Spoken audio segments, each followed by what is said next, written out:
અને એથી મીઠું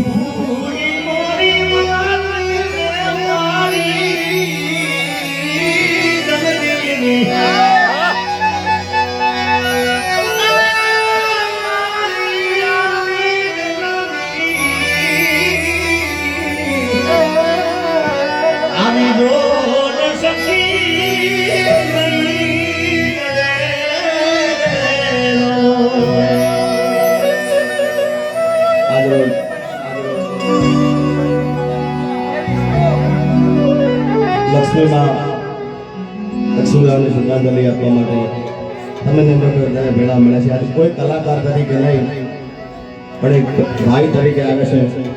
આ પરિવાર સાથે મારે આમ તો નાનપણનો નાતો છે, કારણ કે શરૂઆતની સંખ્યા મારી જાતની શરૂઆત પરશુભાઈ મારી શરૂઆત અને વિક્રમભાઈની શરૂઆત એની સાથે થઈ છે. અને ત્યારના પરિવાર સાથે અમારા જીવરાજભાઈ, ઈશ્વરભાઈ, કિશોરભાઈ, મેલા બાબાના પરિવાર સાથે મારે નાનપણનો નાતો છે. અને એમાં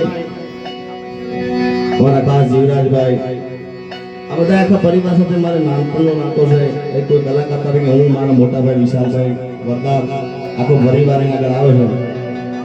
ત્યારે આ માએ એવા વ્યક્તિને જન્મ આપ્યો છે સાહેબ, કે તમારા માટે ગૌરવની વાત છે, પણ અમારા કલાકારો માટે ખાસ ગૌરવની વાત છે. કારણ કે આ દિલની વાત, આ સંગીત છે, મારી માતાજી છે. અહીંયાથી કોઈ દિવસ ખોટું ના બોલાય. પણ જ્યારે ફિલ્મ ઇન્ડસ્ટ્રી ફતવા આવી હતી ત્યારે વિક્રમ ઠાકોર આવ્યો મારો બાપ. અને ગુજરાતી ઇન્ડસ્ટ્રી એટલે ફિલ્મ દુનિયાને બહુ જાદુ તો ના કે, પણ હારા હારા હિન્દી પિક્ચરના દિવાળીના અંદર પિક્ચર લઈને આવું વિક્રમ ઠાકોર આવવાના શું લઈને આવવાના? એના સામે પિક્ચર ઘણું કાઢવું પડી જાય. એટલે આ વ્યક્તિને મારે જન્મ આવે છે. આપણા કલાકારો માટે પણ ખૂબ ગૌરવની વાત છે. આ પરિવાર માટે પણ ખૂબ ગૌરવની વાત છે. અને મારે બધા ભાઈઓ, ચારે ભાઈઓ સાથે મારે નાનપણનો નાતો છે. મેલા બાપા સાથે, મેલા બાપાના પણ મારા પર ખૂબ આશીર્વાદ છે.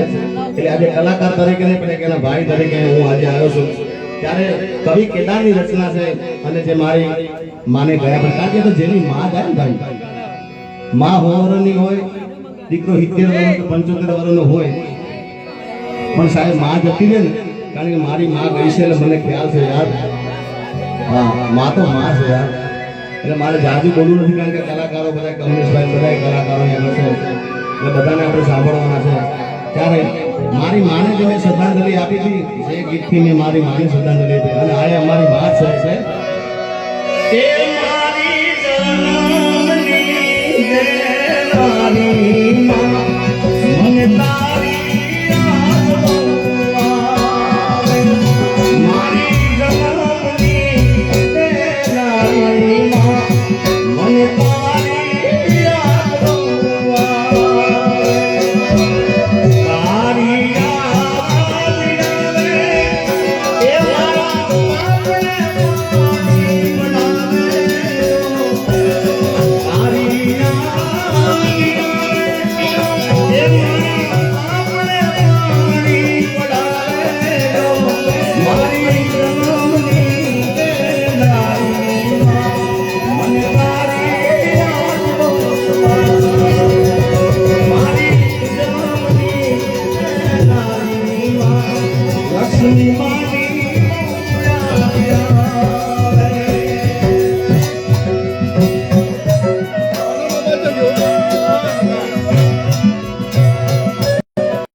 અમારી સાથ છે એની સાક્ષી કહું છું કે જ્યારે